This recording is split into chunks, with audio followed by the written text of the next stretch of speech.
राकेश कुमार जी।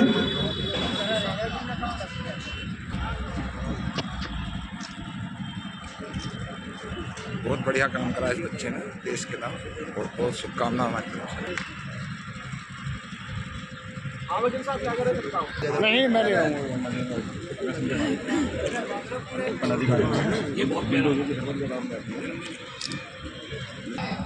क्योंकि मुझे आज पूरे दिन यहीं रहना था और जो मेरे सहपाठी हैं तो वो ऑन स्पॉट एक्सीडेंट से कल रात उसकी दुर्घटना हो गई थी, तो उसकी मृत्यु गया हुआ है। मेरी मिसेज भी यहाँ नहीं है, मैं पूरे परिवार के साथ आजाद में जो यहाँ हमारे साथीगण आए हुए हैं, मैं सभी को आज संत शिरोमणि श्री रविदास गुरु जी महाराज जी का जो आज हमारा प्रकट दिवस है मनाने के लिए यहाँ जो एक ताजाद में जो भीड़ इकट्ठा हुई है उसमें बैठे हमारे मंच पे मंचासीन जो हमारे अध्यक्ष महोदय हैं, हमारे बहू जी चांद किशोर जी हैं, हमारे इंस्पेक्टर साहब हैं, हमारे बड़े भाई लोकेश जी जो वर्तमान में सभासद भी हैं, हमारे दूसरे भाई सभासद हैं और मेरे सम्मुख में बैठे मेरे सभी मेरे गुरु समान हैं, क्योंकि आज गुरु दिवस है और गुरु की ये उपाधि है। वैसे तो मेरे यहाँ सब गुरु ही हैं, कोई जयपाल जी हों, चाहे चांद किशोर जी हों, रोहताज जी हों, डॉक्टर साहब हों, राकेश प्रधान जी हों, ये सब मेरे गुरु ही हैं, क्योंकि यही लोग मुझे राजनीति में लेके आए थे और मुझे एक मौका दिया था कि मुझे आपकी सेवा करने का मौका मिला और मैं करता रहा हूँ और रहूँगा। तो मेरे आज इस गुरु रविदास महाराज के जो गुरु दिवस पर मैं इन सब अपने गुरुओं को प्रणाम करता हूँ, सभी को जय भीम करता हूँ। और इस समिति को जो डॉक्टर B.R. अम्बेडकर विकास एवं जन कल्याण समिति है और जो हमारी जन्मोत्सव समिति है, डॉक्टर B.R. जन्मोत्सव समिति है, इससे जुड़े जितने भी पदाधिकारीगण हैं, जितने भी साथीगण हैं, मैं उनका तहे दिल से शुक्रगुजार हूँ, तहे दिल से उनका धन्यवाद और सम्मान करता हूँ कि इतने अच्छा प्रोग्राम, इतना अच्छा हमेशा ये प्रोग्राम करते हैं हमारे बीच में। हमारे इस मंच के माध्यम से मैं उम्मीद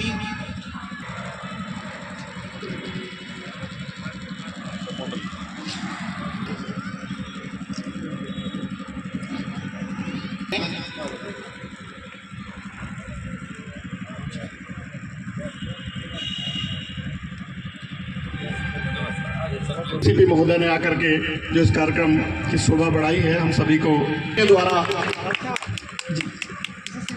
के मौके पर उन्हें बहुत बहुत शुभकामनाएं देता हूं कि वो दिन दूने। कुलदीप जी आए ना,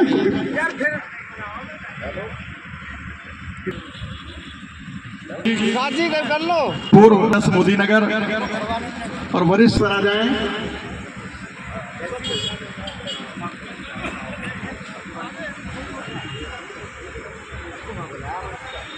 साथियों,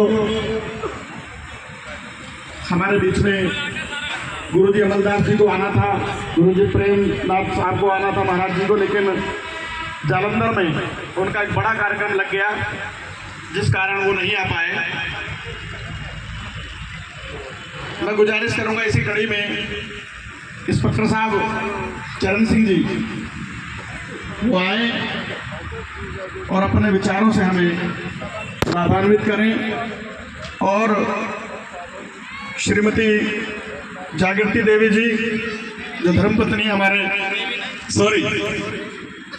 धर्मपत्नी और संत गुरु की मतलब सभी भक्तों को और अनुयायियों को, मेरी बात समझ में आ जाए, मतलब भक्तों को भी और अनुयायियों को भी गुरु जी की मतलब की जन्मदिन की बहुत बहुत मुबारकबाद। वैसे तो सभी लोगों ने काफ़ी लोग बात कह दी, लेकिन मैं तो सिर्फ एक वाणी बताना चाह रहा हूँ बस। कह लगे वैसे तो बहुत बात बता दी, लेकिन एक वाणी जो है वो गुरु जी की पूरे जीवन का जो रैदास मदिरा क्या पीजिए, जो चढ़े चढ़े उतरा है, जो चढ़े चढ़े उतरा है, ज्ञान महारस पीजिए, ज्ञान महारस पीजिए, जो चढ़े नहीं उतरा है। क्या कहने, बहुत अच्छे, बहुत सुंदर। मतलब धारना चाहते हैं, अगर आपके वास्तव में आप अनुयायी हैं, भक्तों भक्तों की तो मैं बात ही नहीं कर रहा। भक्त में तो ये है, भक्त तो ऐसे हैं हलवाबाज, मतलब हलवा खाया चल दिया, इनका क्या बात है इनको कुछ पता नहीं। अनुयायी का मतलब है कि आपको गुरु जी की बात का, अगर उनके विचारों को आपको अनुकरण करना है और समाज में संदेश देना है, तो आपको सिर्फ एक ही, मतलब एक ही इसी श्लोक का, इसी जो है वाणी का मतलब गुणगान करना है, इसको आपको बताना है। क्या लगे रैदास मदिरा का भी है, शराब का क्या पीना है। लोग बाग हैं आज की तारीख में तुम्हारे समाज में, अगर 100 आदमी मतलब पूरे समाज में 100 आदमी शराब पी रहे हैं, तो 80 आदमी तुम्हारे शराब पी रहे हैं, और तुम्हारे शराब पीने का मतलब सत्यानाश तय है। तुम यहाँ रोज मंच सजाते रहो, लेकिन तुम्हारे घरों में आग लगी पड़ी है, जो मेरी सोच है। और मैं इस बात को बड़े स्पष्ट रूप से हर जगह बताता हूँ, ना तो कुछ लोग हैं हर तरह की बात है, वैसे तो हर आदमी की क्या मजबूरी है मैं नहीं जानता, लेकिन मैं तो स्पष्ट रूप से बताता हूँ। कह लगे यही है, उसका मतलब ये है कि रैदास मदिरा क्या पीती है, चढ़े चढ़े उतरा है। कह रहे शराब का क्या पियो यार, शराब पियोगे बाहर जाओगे, किसी को गाली दोगे, मुंह पीट देगा, फिर ठीक हो जाओगे, फिर उनके यार क्या होगा, उनके दांत कैसे टूट गए, इनको उसने रैपट मारे थे तेरे लोग, क्यों उनका शराब पी के गाली दे रहा था। मतलब शराब का क्या पीना। फिर आगे जो अगली लाइन में बताया है गुरु जी ने, कह रहे ज्ञान महारस पीजिए, ज्ञान का महारस पीजिए, जो चढ़े नहीं उतरा है। अगर तेरे बच्चे इंजीनियर बन गया, डॉक्टर बन गया या IPS बन गया, तो तेरा नशा पूरी जिंदगी नहीं उतरेगा। मेरा तो सिर्फ आप लोगों से इतना ही अनुरोध है कि आप इस लाइन पे, इस वाणी पर जोड़ दें। अगर आपको समाज सुधारना है, समाज की बात करनी है, तो भाई साहब मतलब जो है आपको स्पष्ट बात करनी पड़ेगी। समय से दूसरी बार बहुत बहुत धन्यवाद डॉक्टर साहब, जो आपने हमारा निवेदन स्वीकार कर लिया। सबसे पहले सम्मानित मंच और अति सम्मानित सदन, गुरु रविदास जी की जयंती पर सब लोगों को बहुत बहुत बधाई। आप सब लोग यहाँ एकत्रित हुए, और एकत्रित होने का मतलब ये होता है कि हम जो है समाज के बारे में जानें, समाज के बारे में चर्चा करें, बात करें, अपने बच्चों को संस्कार जानें, हमारे समाज में क्या क्या कुरीति चल रही है उन्हें दूर करने का काम करें। ठीक है, संत रविदास जी एक जाति विशेष में पैदा हुए एक अलग बात है, लेकिन संत रविदास जी ने सब लोगों को आगे बढ़ाने का काम करा, पूरे देश के लिए काम करने का काम करा, पूरे, मैं कहता हूँ एक सोसाइटी जो रहती है उसे जागरूक करने का काम। संत रविदास जी का जन्म जो अब तक जानकारी है उसके अनुसार मैं मानता हूँ कि 1377 में हुआ, और 648 वर्ष पूर्व उनका जो है जन्म हुआ। आज हम संत रविदास जी को याद कर रहे हैं लगभग 648 वर्ष बाद। क्यों कर रहे हैं? जो उनके आचार विचार थे, जो हमने उन्हें जाने, जो उन्होंने हमारे देश, जो हमारे सोसाइटी के लिए काम किया, हम उसके लिए आज उन्हें जान रहे हैं, आज उनके लिए याद कर रहे हैं, और हम सब एकत्रित हो रहे हैं कि जो उनके विचार थे उन्हें अपने जीवन में उतारें। जीवन में उतारने के बाद अपने जो हमारी सोसाइटी है, जो हमारे बच्चे हैं, उनका विकास करने का काम करें, जो हमारे कुरीतियाँ हैं उन्हें दूर करने का काम करें। जब से मैं आया हूँ मेरे सामने जो है 3 बहनों का ही बोलने का अवसर मिला, और लेकिन तीनों बहनों ने अपनी बात रखी शिक्षा के क्षेत्र में, बात रखी भक्ति के क्षेत्र में, और बात रखी नशे के क्षेत्र में। मैं तीनों बातों में इसमें ही कहना चाहता हूँ कि हमें वास्तव में ध्यान रखना चाहिए, भक्ति और अंधभक्ति में भी फर्क होना चाहिए। भक्ति करें लेकिन अंधभक्ति ना करें। संत रविदास जी ऐसे संत थे कि उन्होंने अंधभक्ति नहीं की, उन्होंने भक्ति की। कुछ लोग तो बहुत बड़ा बड़ा तिलक लगा के जाते थे और सुबह से शाम तक मंदिरों में बैठते थे, जब कहते थे कि हम गंगा माँ की भक्ति कर रहे हैं। लेकिन संत रविदास जी ने अपने जो दुकान थी या जो उन्होंने ठिया लगाया हुआ था उस पर बैठ के भक्ति की, और जो लोग वहाँ जा रहे थे कि भाई हम तो जो है ये नहीं करते वो नहीं करते, और सुबह शाम भगवान की पूजा करते हैं, पूजा करने के बाद में अर्पण करते हैं, लेकिन गंगा माँ ने उनका जो अर्पण किया था संत रविदास जी ने कि ये गंगा माँ जी को एक दमड़ी मेरी दे देना, तो उनके लिए गंगा माँ लेकिन जब हाथ बढ़ाए तब देना, उससे पहले मत देना। तो जब पंडित जी ने कहा कि ये रविदास ने भेजी है, आप इसे ले लो, तो गंगा माँ ने अपना हाथ निकाल के दिया, लाओ मुझे दे दो, और जो है स्वीकार करने का काम किया। तो पंडित जी की भी आंखें खुली की खुली रह गई थी कि ये संत रविदास है जो वहां बैठ के जो है जुत्ती गांठने का काम करता है। और ये एक दमड़ी उसने भेजी, गंगा माँ ने स्वीकार करी, हम सुबह से शाम तक पूजा पाठ करने का काम करते हैं। लेकिन आदमी के भाव देखे जाते हैं, उसके भाव कैसे हैं। जिस आदमी के भाव ठीक होंगे ना तो उसे जो है भगवान भी जो पसंद करते हैं। तो मैं ये कहना चाहता हूं कि आप अपने भाव ठीक रखें, जब अपने भाव ठीक रखेंगे तो सब होगा। तो भक्ति करें लेकिन अंधभक्ति भी ना करें। अंधभक्ति के मैं बिल्कुल भी जरा से भी पक्ष में नहीं हूं। जो नंबर होते हैं वो बिल्कुल गलत है। बाबा साहब ने भी कहा, संत रविदास जी ने भी कहा, और आपको इससे आगे की कहानी चलो खैर बहुत सारे वक्ता होंगे वो बताते रहेंगे, इसे कोई ना कोई और वक्ता पूरी कर देंगे। कहानी थोड़ी सी लंबी है और डॉक्टर साहब का भी इशारा रहता है लगातार। मैं चाहता हूं कि कहीं ऐसी बात ना हो। खैर बात कर रहे थे नशे की, तो वास्तव में यदि हम अपने बच्चों को सुधारना चाहते हैं, और बच्चों को नहीं सुधारना चाहते, हम अपने आप को सुधारना चाहते हैं, अपने समाज को सुधारना चाहते हैं, तो हमें वास्तव में इस नशे से बचना होगा। और नशे की बहुत ज्यादा लत, डॉक्टर साहब कहने में संकोच नहीं है कि समाज के लोगों को लगी हुई है, या डॉक्टर साहब गलत कह रहा हूं? इसमें संकोच नहीं करना चाहिए, और जो अपनी कमियां उन्हें स्वीकार करना चाहिए।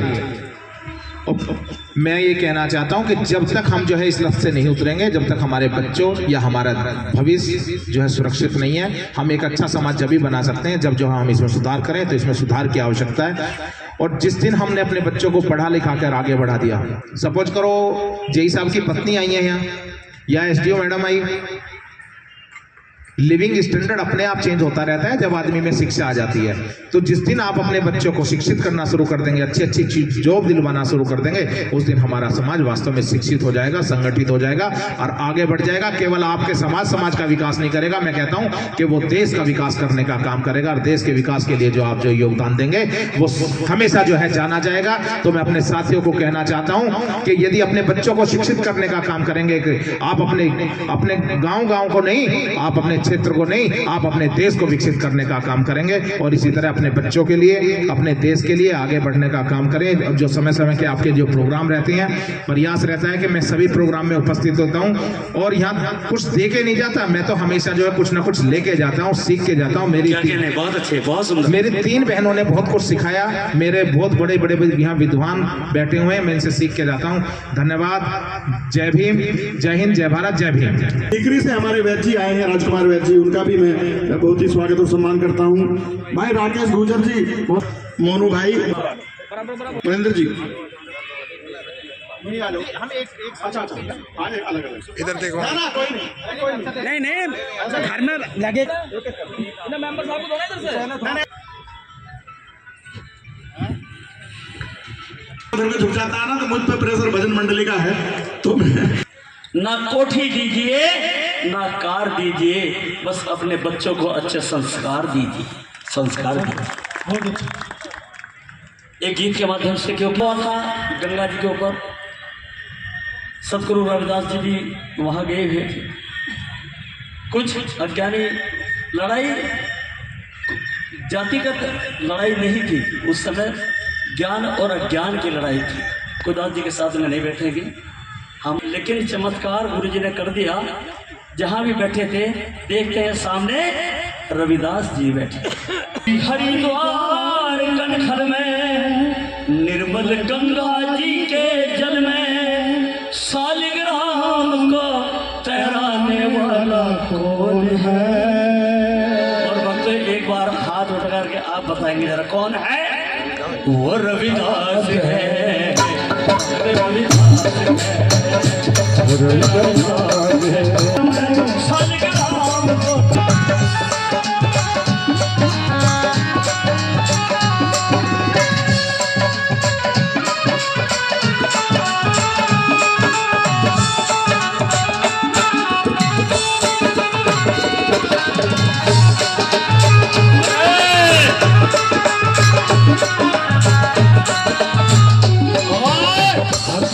घर गुरु जी हरिद्वार कनखल में, निर्मल गंगा जी के जल में, सालिग्राम को तैराने वाला कौन है? वो रविदास है, वो रविदास है।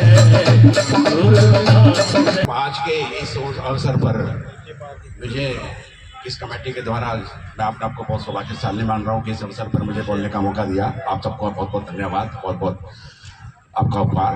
मैं सिर्फ जब कम शब्दों में बात कहना चाहूँगा कि देखो संत शिरोमणि जी रविदास जी, इनका जीवन बहुत ही सरल और बहुत ही, इन्होंने एक ये कह लो, मैं क्या कहना चाहूँगा सिर्फ इस चीज़ के लिए, उन्होंने जो अपने विचार दुनिया के लिए रखे हैं वो ऐसे विचार थे कि उनके विचारों को आज भी हम याद करते हैं। उनका मैं एक कहावत बताता हूँ आपको चीज़ के लिए। उन्होंने हमेशा कहा कि सरल जीवन जियो, लोगों की मदद करो, यही उनके हमेशा प्रेरणा रही है। उन्होंने कहा कि अभिमान को त्याग दो और लोगों से विनम्रता के साथ में रखो, यही उनका विचार रहे हैं। मैं इनको बताऊंगा कि उन्होंने कहा सभी लोग चाह रहे थे कि ठीक है भी हम साथ मिलकर गंगा स्नान के लिए जा रहे हैं, आप भी गुरु जी गंगा स्नान के लिए चाहिए। तो उन्होंने कहा मैं गंगा स्नान जाने में मुझे कोई दिक्कत नहीं है, लेकिन मेरा मन यहाँ रहेगा। अगर मेरा मन वहाँ रहेगा तो मैं कहाँ जाऊँगा स्नान करने के लिए। उन्होंने यही उनकी प्रचलित भी हुई थी कि मन चंगा तो कटौती में गंगा। ये उनके परिचित रहे हैं कि उनका रहा कि मेरा गंगा से कोई नहीं है, गंगा जाना ठीक नहीं है, लेकिन मैं अगर मेरा मन यहाँ रहेगा, मेरा भक्ति मेरी यहाँ है, मेरा मन यहाँ है, मैं यहाँ रहूँगा, मेरा मन वहाँ रहेगा तो मेरा वहाँ भक्ति नहीं रहती, मैं गंगा में जाने का नहीं रहूँगा। ये उनके परिचित विचार रहे। तो उनका मकसद सिर्फ यही रहा कि थोड़ा सा अपना भक्ति में, कभी उन्होंने मना नहीं किया भक्ति करने के लिए, सिर्फ ये अंधविश्वास से दूर रहने के लिए कहा कि अंधविश्वास से हमेशा दूर रहो, आपस में प्यार मोहब्बत के साथ में रहो, एक दूसरे के साथ में दूसरे की मदद करो। यही उनके विचार आज तक हम लोगों को याद करते रहे। कभी भी कोई व्यक्ति किसी भी व्यवसाय, किसी जाति से छोटा नहीं होता, अपने विचारों से हमेशा बड़ा होता है। उनके विचार आज भी हम उनको याद कर रहे हैं, तो उनके विचारों के विषय याद कर रहे हैं। तो मैं कहना चाहूँगा ये बहुत बड़े वक्त है, आप लोगों को उनके विचारों को आगे भी पालन करना चाहिए। जय हिंद, जय भारत। इधर देखो, इधर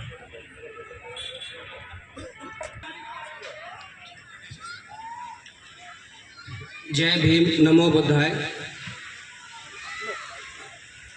मंच पर उपस्थित सभी सम्मानित और मेरे सम्मुख बैठे सभी बड़े भाई बहन, छोटे सभी अनुज और जो मंडली है, इनको भी नमन। मैं भी पहली बार बोल रहा हूँ, लेकिन प्रोफेसर हूँ, बोल लूँगा।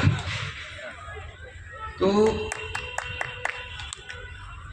सबसे पहले तो मैं अपने बारे में थोड़ा सा बताना चाहता हूँ कि मैं शिक्षक हूँ। तो मेरे सामने तो सभी जाति और धर्म के बच्चे बैठे होते हैं। तो मैं जो अपना ज्ञान देता हूँ, सभी को एक जैसा ज्ञान देता हूँ। शुरू में जो मेरी पढ़ाई हुई तो 8वीं तक गांव में हुई। उसके बाद 9वीं 10वीं 11वीं 12वीं 4 किलोमीटर दूर RRK के इंटर कॉलेज है कुचेसर में, कुछ लोग यहाँ परिचित भी होंगे। मैं पैदल जाता था और पैदल आता था।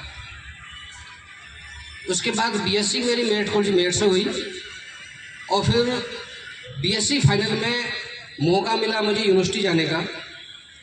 हमारे गांव के एक राज बहादुर टोकर जी हैं, वो उस समय MSc कर रहे थे। तो जब मैं उनसे मिलने गया तो उन्होंने कहा कि चलो मुकेश, मैं तुम्हें लाइब्रेरी दिखा देता हूँ। तो जब मैं लाइब्रेरी देखने गया तो लाइब्रेरी देखते ही मैं बहुत खुश हो गया। बहुत अच्छी टेबल, चेयर और कूलर वहाँ पे चल रहे थे और सारी बुक, जितनी बार भी वहाँ किताबें थी, सब ओपन रखी हुई थी। कोई सी भी बुक उठाओ और पढ़ो, बिल्कुल शांत वातावरण। तो मैंने उनसे कहा कि भाई कोई सी बुक ले सकते हैं? बोले हाँ, कोई सी बुक ले सकते हैं। और हमने कहा जमा कब करनी होगी? बोले कि 1 साल बाद, पूरी MSc की 1 साल पढ़ाई करने के बाद, और चाहो तो 2 साल बैठ लो, कोई एक्स्ट्रा चार्ज नहीं है यहाँ पे। और मेरठ कॉलेज में हमें सिर्फ 14 दिन के लिए किताब मिलती थी। तो मैंने कहा कि मुझे एडमिशन यही लेना है MSc में। तो उन्होंने कहा कि बिल्कुल तो सही टाइम पे आया है। इस समय फार्म निकले हुए हैं, यहाँ पे एंट्रेंस एग्ज़ाम होता है और एंट्रेंस एग्ज़ाम के बाद ही यहाँ पे सिलेक्शन होता है और सिर्फ 20 सीट हैं, तो तुझे मेहनत करनी होगी। हम बोले कि आएगा क्या एंट्रेंस में? बोले कि BSc का सारा। तो BSc में फिजिक्स की 9 किताब हैं और मुझे MSc फिजिक्स में एडमिशन चाहिए था। सिर्फ 1 महीना बचा था। मैंने अपना फार्म भरा और उसी लाइब्रेरी के नीचे 24 घंटे खुलता है एक स्टडी रूम। मैं वहाँ पर हॉस्टल से आता था, कुमार आश्रम में पढ़ता था, तो वहाँ से आता था पढ़ने के लिए इस लाइब्रेरी में। पूरे 1 महीने तक पढ़ा और जब इंट्रेंस का जब रिजल्ट आया तो मेरी रैंक फर्स्ट थी। क्या कहने, बहुत अच्छे, बहुत सुंदर। तो 640 फार्म आए थे MSc फिजिक्स के लिए, सिर्फ 20 ही सेलेक्ट हो पाए, जिनमें से एक मैं था। MSc के बाद मेरा JRF हो गया, MPhil भी की MSc के बाद, और फिर मेरा IIT में सिलेक्शन होगा PhD के लिए। PhD के बाद अब MM कॉलेज मोदीनगर में मैं प्रोफेसर हूँ फिजिक्स का। तो अल्टीमेटली ये है कि मैं जितनी भी पढ़ाई की, पढ़ते इतना समय नहीं मिल पाया कि समाज से बहुत ज़्यादा मतलब मैं अपना इंटरेक्शन कर सकूँ। आज सभी ने डॉक्टर साहब कह रहे हैं, मैं भी डॉक्टर साहब कह देता हूँ, और जो मेरा जूनियर है मतलब स्टूडेंट है, उनके बड़े भाई सभी ने मुझे जो है बुलाया है, उन सब का धन्यवाद कि उन्होंने मुझे आज एक ऐसे मंच पर लाकर खड़ा कर दिया जहाँ पर मैं अपनी बात रख सकूँ। तो मैं जो बताना चाहता हूँ सिर्फ ये बताना चाहता हूँ, क्योंकि मैं बच्चों को पढ़ाता हूँ और बच्चों का फिर एग्ज़ाम भी लेता हूँ। तो अब मैं नेता वाली बात तो करूँगा नहीं, मैं बात करूँगा सिर्फ जो आपके सभी के बच्चे पढ़ रहे हैं कि वो इस समय किस स्थिति में है। क्योंकि यूनिवर्सिटी में मैं BSc की भी, MSc की भी और सभी को भी चेक करने भी जाता हूँ और एग्ज़ाम देने भी जाता हूँ, यूनिवर्सिटी में भी और कॉलेज में भी, सभी जगह पर।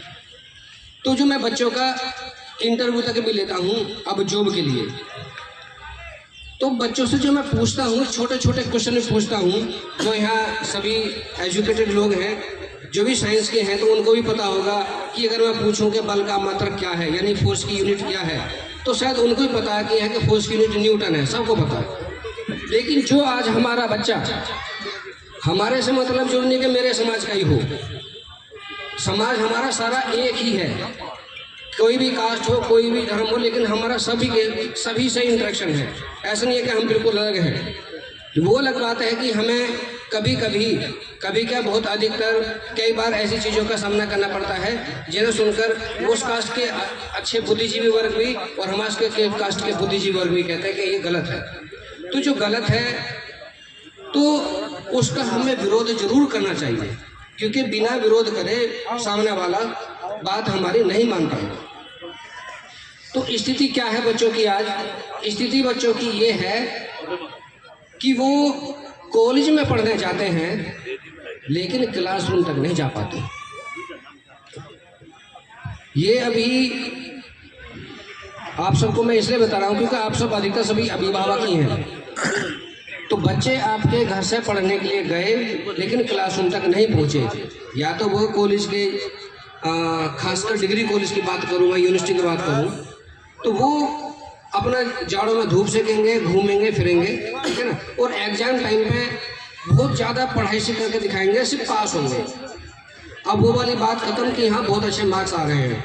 मैं कॉपी चेक करता हूँ तो मेरे सामने कोई ऐसी कॉपी आती नहीं है कि हाँ इस बच्चे ने बहुत कुछ अच्छा लिखा हुआ है और इसके 100 में से 90 नंबर या 95 नंबर आ गए। 100 में से अब सबके नंबर 40 से 60 के बीच में घूम रहे हैं। मैक्सिमम जो बहुत अच्छे पढ़ने वाले हैं अधिकतर फेल हैं। तो एक तो यह है कि शिक्षा पे सभी लोग अपने बच्चों की शिक्षा पे विशेष ध्यान देंगे। ये मतलब मेरी गुजारिश है कि आप लोग सब अपने बच्चों के फ्यूचर के लिए, क्योंकि हमारा करियर ही सब कुछ है। 12th के बाद बच्चों को ये नहीं पता कि उसको बनना क्या है। अगर हम बच्चे से कहते हैं कि बच्चे तुझे पढ़ना है और अपना टाइम टेबल बना, तो वो टाइम टेबल भी इतना आइडियल बनाएगा कि उसे पढ़ के मैं भी सोचता हूँ कि क्या वाकई में पूरा कर पाएगा। वो टाइम टेबल बनाएगा, सुबह 6 बजे पढ़ूंगा, 6 बजे उठ के 10 बजे तक पढ़ूंगा, फिर थोड़ा सा खा पी के फिर 4 घंटे पढ़ूंगा और 9 से रात के 12 बजे तक पढ़ूंगा। जो बच्चा पढ़ ही नहीं रहा वो इतना बड़ा टाइम टेबल कैसे फॉलो करेगा? तो मैं छोटा सा टिप्स देता हूँ सभी बच्चों के लिए कि ताकि अब सभी अभिभावक भी अपने बच्चों को बताते हैं, जो बच्चे हैं वो भी सुन लें कि सबसे पहले एक छोटा सा टारगेट लो, सिर्फ 2 घंटे का या 3 घंटे का एक दिन में पढ़ने का। अगर आपने वो फॉलो कर लिया तो आगे का समय तो अपने आप बढ़ जाएगा। तो मैं सिर्फ पढ़ाई की बात की है, चाहता हूँ कि सभी लोग अच्छे से पढ़ाई करें। और जो बच्चे आज यहाँ आए हैं चाहता हूँ कि फ्यूचर में वो यहाँ आके मेरी तरह अपनी सफलता की कहानी सभी को बताएं और इनाम देने का काम करें और इनाम लेने का काम करें। जय भीम, जय भारत। वो 2100 रुपये पिंटू जी, ब्रजपाल जी, सनुज जी, अविनाश जी, ओमपाल जी, मेवापाल जी, जयपाल जी, सोनू जी, नितिन कुमार जी, कुलदीप जी, और राकेश जी शायद एग्जाम देने गए हैं। राकेश जी आ गए। राकेश जी और मुकेश गौतम जी जो राष्ट्रीय परिवर्तन शक्ति के हमारे राष्ट्रीय अध्यक्ष हैं, भाई मुकेश गौतम जी, वो भी कृपया मंच पर आकर सामने। यूनिवर्सिटी से पीएचडी कर रहे हैं बाबा साहब अम्बेडकर जी पर, तो मैं उनको सीधे माइक देना चाहूँगा। हाय सभी को, भी लगा लोगों ने सभी अपने अपने राय थॉट्स दिए, डिफरेंट बहुत बढ़िया लगा। लेकिन रविदास जी का जो सेंट्रल फिलॉसफी था, उनका जो आइडिया था, वो किस आदर्श समाज की बात किया करते थे, तो मैं थोड़ा उस पर बात करके फिर मैं आगे बढ़ूंगा। बोलने के लिए बहुत लोग हैं। तो रविदास जी जो थे वो एक आदर्श समाज की परिकल्पना किया था उन्होंने, जहाँ पे उन्होंने एक कॉन्सेप्ट दिया था बेगमपुरा, जिसमें एक आदर्श समाज था जिसमें कोई दुखिया ना हो, सबके पास खाने पीने का हो और सोशल जस्टिस उन्हें ऑन टाइम मिले। ये था उनका परिकल्पना, जो कि आज के टाइम में अगर आप देखेंगे तो हमारे महान पुरुष जो रहे हमारे समाज से, इवन दूसरे भी समाज से रहे हैं, कहीं ना कहीं हम लोग आज के डेट में लैग कर रहे हैं। आज हम लोगों में इतना डिस्क्रिपेंसी आ चुकी है सोसाइटी में, अपने आसपास में चीज़ों में, तो वो चीज़ नहीं हो पा रही है। अब रही बात की जो मेरा टॉपिक है पीएचडी में, तो मैंने मेरा जन्म बोधगया में हुआ और जब पॉलिटिकल साइंस इंटरनेशनल रिलेशन का स्टूडेंट हूँ मैं। स्टार्टिंग में टॉपिक में बोला गया था कि आईआर का टॉपिक लो, इंटरनेशनल रिलेशन का। फिर मैंने सोचा कि अगर जिस धरती से मैं हूँ अपना हिस्ट्री ना जानूँ, बुद्ध को ना समझूँ, कि यहीं के रहे ये फिलोसोफर, लेकिन इनकी बातें पूरे ऑल ओवर वर्ल्ड में देखेंगे कि आपकी स्प्रेड हुआ। लेकिन विद इन अ बिहार और इसके जगह में लोग इवन बुद्धा को समझते नहीं हैं, ना ही बुद्धा के बारे में जानते हैं, ना ही उनकी फिलॉसफी को जानते हैं, ना ही और कुछ नहीं जानते। बस ये है कि एक पूछने मात्र तक उनको लिमिट रख दिया गया है। तो ये है। इसके साथ साथ ही एक सर का भी मुझे आइडिया लगा था कि ज्ञान का रस हम लोग को लेना चाहिए। शायद इंस्पेक्टर सर जो थे वो उन्होंने बोला था। जी हाँ, मेरे रिसर्च पेपर में तो बहुत कुछ हर एक डायमेंशन पे आप लोग भी संघर्ष कर रहे हैं अपने सोसाइटी के लिए, तो मैं भी एक थोड़ा सा संघर्ष कर रहा हूँ, ये कि हमारे सोसाइटी को डेवलप करने के लिए जो गवर्नमेंट जो स्कीमें चला रही है, यानी मैं वो हर एक चीज़ को ट्रेस कर रहा हूँ जो हमारे दलित, पिछड़े, SC, ST, OBC को स्कीमें जो हैं गवर्नमेंट से पास होती हैं और हम तक आती हैं। आपको अगर मैं प्रिसाइजली बताऊँ तो जो सिर्फ मैं 2-3, हालांकि स्कीम बहुत है और अमाउंट भी बहुत बड़ा है। अगर मैं सिर्फ सर्व शिक्षा अभियान की बात करूं तो गवर्नमेंट ने सर्व शिक्षा अभियान और समग्र शिक्षा अभियान पे, तो इस पे टोटल पैसा खर्च किया है 4,28,73 करोड़। इतना पैसा सिर्फ 2 स्कीम पे खर्च हुआ है। और ये किसका है? हम टैक्स पेयर्स का है। ये हमारा पैसा है, लेकिन हमारे भाइयों पर, बहनों पर, बेटे बेटियों पर नहीं पहुँच पा रहा है। तो मैं उसी को ट्रेस कर रहा हूँ कि आखिर ये कहाँ पे लीकेज हो रहा है। उसके साथ अगर मैं सिर्फ बात करूँ कि ऑपरेशन संकल्प पे, तो 2,000 करोड़ का सिर्फ हम लोगों के लिए आया, ये SC के लिए सिर्फ आया है, लेकिन हम लोगों तक ये पैसा कभी नहीं पहुँचा। रीज़न कि कुछ सिस्टम में जो बैठे हैं स्वर्ण अधिकारी, वो कभी नहीं चाहते। ड्यूरिंग रिसर्च मैंने बहुत कुछ ऐसा चीज़ पाया जो कि अभी रिसर्च का प्रोटोकॉल्स होता है जिसको शेयर नहीं किया जा सकता, लेकिन मैं अपने थीसिस पेपर में इसे ज़रूर पब्लिश करूँगा। जी हाँ, तो इसमें चीज़ देखेंगे कि वो कभी नहीं चाहेंगे कि आपके बच्चे पढ़ें। आँख से आँख मिलाकर आपके सामने बैठे खड़े हो। मेरे यूनिवर्सिटी में आप जब भी देखेंगे आप, तो आप दलित रिसर्चर्स बहुत कम पाएंगे। जो भी मिलेंगे नॉन दलित मिलेंगे आपको। यूपी गवर्नमेंट ने, सिर्फ यूपी गवर्नमेंट ने अगर हम बात करें आपको, तो यूपी गवर्नमेंट को कहती है कि अगर गाजियाबाद एरिया में यूपी गवर्नमेंट का, मैंने पूरे डेटा RTI के थ्रू बात किया और कुछ मेरे अपने फाइंडिंग से अपने बिहाफ पे मैंने निकलवाया, तो उसमें मैंने पाया कि सिर्फ यूपी गवर्नमेंट ने खर्च किए हैं। गाजियाबाद में कहना है गवर्नमेंट का कि यहाँ पे सब चंगा सी, कोई प्रॉब्लम नहीं है, सारे पिछड़े बच्चे हैं दलित के, सभी पढ़ाई कर रहे हैं, कोई दिक्कत नहीं।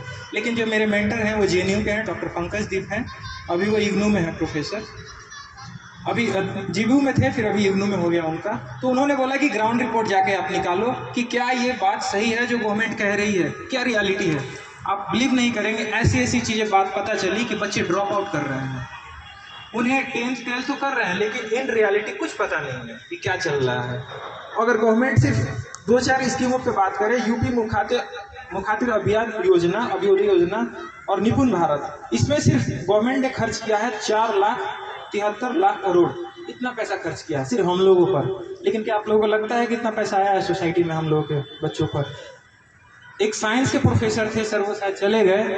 साइंस के रिसर्च के लिए आता है लैब में। हम लोग कहते हैं ना कि अपने बच्चों को साइंटिफिक नॉलेज दो, लॉजिकल दो, थॉटलेस दो, रैशनल दो, जिसमें अब ये क्या है कि प्रैक्टिकल लैब्स क्या है कि महंगे महंगे आते हैं। इसके लिए गवर्नमेंट पैसे आती है लेकिन हम तक वो चीज़ नहीं पहुंच पाती। ये कहीं ना कहीं लीकेज, और ये जानबूझ के लीकेज कराया जाता है। इसके पीछे रीजन है, ये जानबूझकर एक षड्यंत्र है जो हम तक नहीं पहुंच पा रहा है। तो इसमें रिसर्च का यही है कि अगर आप लोग के भाई बहन या कोई फैमिली मेंबर कोई भी होंगे जो कि ड्रॉप आउट ले चुके हो या सोच रहे हो या हायर स्टडी करना चाहते हो, उन्हें आइडिया नहीं है क्या करना चाहिए, तो मेरे नॉलेज में डाल देना आप लोग। मैं अभी यहीं पे रहूँगा। और बाकी सभी सर लोगों ने बताया, बहुत अच्छा लगा सुन के। और हाँ, अपने बच्चों को ज़रूर पढ़ाइए, साइंटिफिक और रैशनल नॉलेज जरूर दीजिए। Thank you so much. पूछ सकते हैं, नंबर बताना भैया। 90-655 47-061 47 कुमार।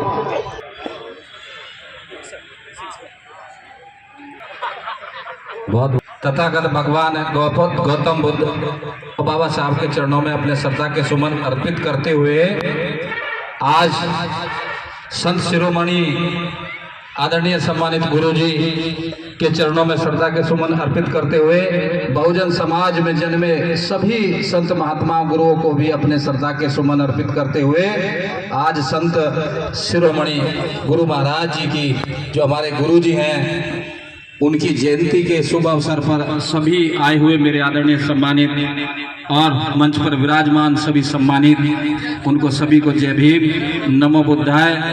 आज बड़े हर्षोल्लास का दिन है और बाबा साहब के इस पार्क में संत शिरोमणि रविदास जी की जयंती का आयोजन किया जा रहा है। उन सभी आयोजकों को भी मैं अपनी तरफ से धन्यवाद देना चाहता हूँ कि आपने जो ज्योत जगाई है। हम मिशन का काम करते हैं, बाबा साहब के मिशन का, लेकिन संत शिरोमणि का जो आपने आगाज करके जयंती मनाने का आयोजन किया है वो बहुत ही तारीफ काबिल है। बहुत बहुत आभार।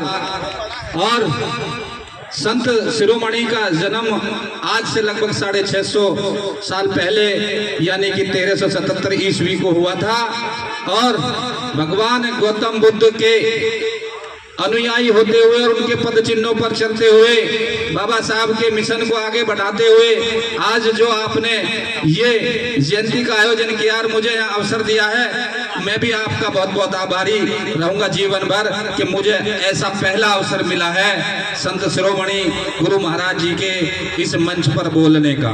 सभी आदरणीय सम्मानितों को मेरा जय भीम, नमो बुद्धाय। मुझे कहीं जाना जरूर। और अपने पड़ोसी हैं, काकड़ा गांव के हैं और यही इनका निवास है। संत शिरोमणि आदरणीय श्री रविदास जी की जयंती पर मैं सभी अंबेडकर समिति के अपने भाइयों को शुभकामनाएं भी देता हूं और उनको बधाई भी देता हूं कि आज इन्होंने एक संत के जन्मोत्सव पे इतना अच्छा आयोजन किया है। और सामने जो भी मेरे भाई बैठे हुए हैं, मेरे बड़े भाई, मेरे गांव से भी भाई बैठे हुए हैं, सबको सब प्रणाम करता हूँ, नमन करता हूँ। देखिए, सब वक्त अब बोल ही चुके हैं, तो जैसे और आदरणीय भीमराव अंबेडकर जी के चरणों में भी नमन करता हूं कि उन्होंने भी समाज को किस तरह जीना है सिखाया और वही काम संत शिरोमणि जी ने भी किया था। उनका सबसे बड़ा विशेष यही था, जैसे बाबा साहब ने कि शिक्षित बनो और नेक बनो और एक बनो, ऐसे ही संत शिरोमणि जी का भी था कि वो एक गरीब परिवार में पैदा होने के बाद एक कवि का दर्जा उन्होंने प्राप्त किया। और मैं तो निवेदन ये और करूँगा कि जिस किसी को भी संत शिरोमणि जी की, रविदास जी की जो भी कविताएं हैं, बहुत सारी पुस्तकें हैं, तो उनका अध्ययन भी करें, उनके अध्ययन के साथ साथ उन पर चलने की कोशिश भी करें। हमको ये सब जो हमारे महापुरुष हैं यही प्रेरणा देता है कि हम अपने जीवन को किस तरह से व्यतीत करें।